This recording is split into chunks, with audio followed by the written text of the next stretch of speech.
Virtual reality has paved the way for some revolutionary technology being released, with 2016 being possibly the biggest year in VR history, with some notable releases such as the Oculus Rift, the HTC Vive, and even the PlayStation VR, which was my first ever VR headset, and the sole reason as to why I fell in love with the genre as a whole. The first Oculus Quest brought upon us the age of standalone VR in a way that was accessible to everyone. Seriously, I just made a video on the Quest 1 and I think you should give it a watch. But not every new significant release is a massive success. And that's exactly what we are going to be talking about in this video. We are going to be talking about the Meta Quest Pro, the third standalone VR headset from Meta. So, let's begin with a bit of history. The Quest 2 was at its peak and everybody and their grandmothers were experiencing the glory of virtual reality for the first time, second time, 100th time, whatever. People everywhere were playing on these headsets, but it must be noted that the standalone graphics aren't exactly on par with PC VR graphics for some very obvious reasons. But there were rumours floating around talking about a pro version of the Meta Quest headsets being released. People and reporters were scrambling, trying to figure out all they could about this Pro headset. What were the specs? What did it look like? And most importantly, how much would it cost? It would take until October 2022 before we got an official trailer on the headset. It was here that we would learn some key facts about the headset, some good, some bad. One thing that is important to remember is that the Quest Pro was the first ever standalone headset from Meta to have pancake lenses, which drastically improved the clarity of everything in comparison to the Fresnel lenses. This was big news in itself because this was never before seen technology for Meta, and because of how high the resolution of the headsets were, people were excited to see how the pancake lenses paired up with a higher display resolution would look. Except the resolution wasn't higher. In fact, it was ever so slightly lower compared to the Quest 2. Now, even to this day, this isn't much of a problem because the Quest Pro looks significantly better than the Quest 2 still, but you'll see later on why this was such a ridiculous move from Meta not to increase the resolution. First off, because the headset itself cost $1,500 on release. Yeah, you heard me right. $1,500! So what was it that made this headset worth $1,500 if the display resolution had virtually stayed the same? Well, not much actually. Now of course the Quest Pro has eye and face tracking, which I am going to assume was the majority of the cost of the Pro's production price.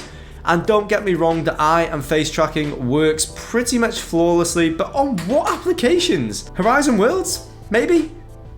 Because I don't think there's more than 10 applications that actually support this feature, making it pointless. Not to mention that when these options are turned on, it actually tanked the battery to the point where it wouldn't even last close to 2 hours, so despite how cutting edge this technology was, it was ultimately pointless. It was kind of like putting a DVD player on the dashboard of a car and not buying any DVDs. Meta's ideas at the time was pushing the false idea that people could use this headset for working efficiently rather than focusing on its primary target audience, the gamer. This was very ambitious from Meta, and at the time, working from home was a big thing due to the pandemic, and this created a false problem that Meta were trying to solve.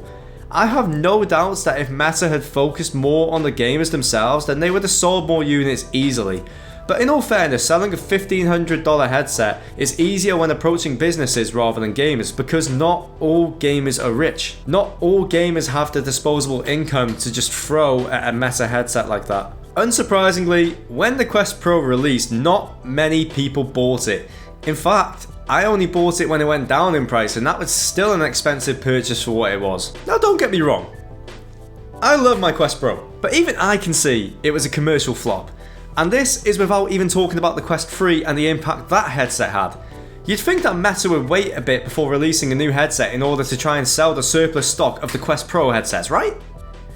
It didn't even take a year. The Quest 3 released on October 10th last year and boasted some seriously impressive specs. Specs that blew the Quest Pro out of the water, putting the final nail in the coffin for the Quest Pro headset and leaving Meta with a big surplus of headsets that they have yet to offload to this day. The Quest 3 is literally better than the Quest Pro at everything. Resolution? Yep. Mixed reality? Yep.